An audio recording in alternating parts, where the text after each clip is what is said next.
इस देश में एक भी मस्जिद अपने हाथ से नहीं बनाई। तुमने हर मंदिर तोड़ा और उसके ऊपर गुम्मद बना दी, तुमने कुछ नहीं बनाया।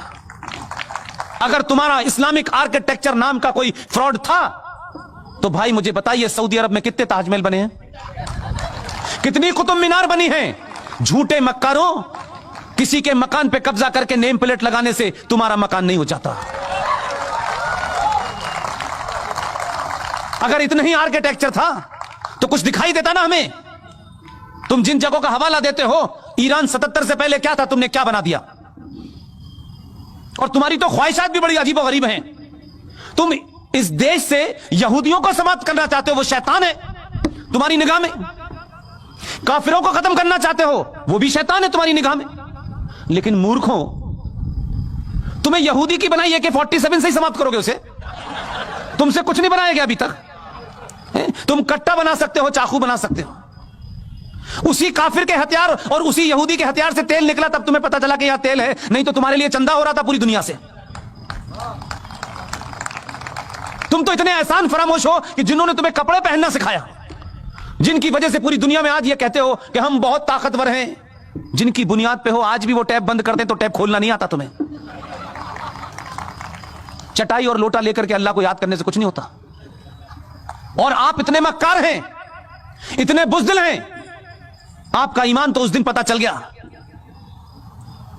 कि आप रहते हिंदुस्तान में हैं, लेकिन आपका दिल धड़कता है फलस्तीन के मुसलमान के लिए, जिससे आपका कोई रिश्ता नहीं है। लेकिन अगर फलस्तीन के मुसलमान के लिए भारत की सरकारों पर दबाव बनाया जाए कि साहब फलस्तीन के हकों की, उनके मानव अधिकारों का हनन हो रहा है, तो हम इजराइल से संबंध नहीं रखना चाहिए। आपने भारत की बौनी सरकारों के सामने दबा दिया होगा, डरा दिया होगा, या भारत की सरकार इजराइल के साथ संबंध न रखे क्योंकि आपको तकलीफ होती है कि वहां जो आतंकवादी हैं, जो हमास है, जो इजराइल के लोगों से लड़ती है। आप मुझे बताइए, आपकी सारी ईमानदारी, साहब की ताकत कहां चली गई जब इसी मुल्क के बॉर्डर से लगता हुआ एक मुल्क है चीन,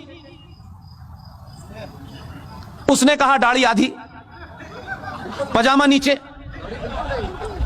अजान बंद, मस्जिद खत्म, रोजा आधा, और मोहम्मद का नाम रखा तो ऊपर।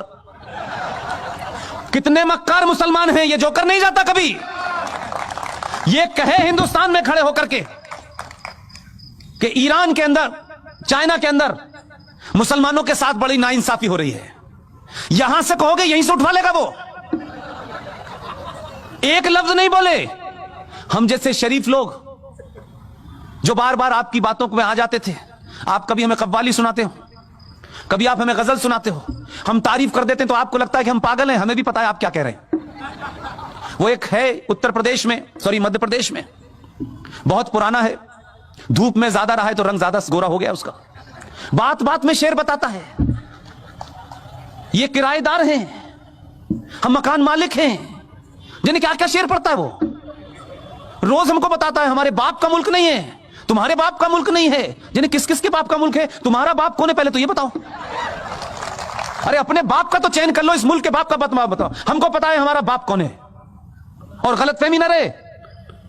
हमने नहीं कहा था कि भाई गांधी जी को हमारा बाप बनाओ, किसी ने बना दिया, हमने मान लिया। हम आज भी नहीं मानते। वो एक लीडर थे, बस इतना ही बर है, ये हमारे ऊपर थोप दिया गया।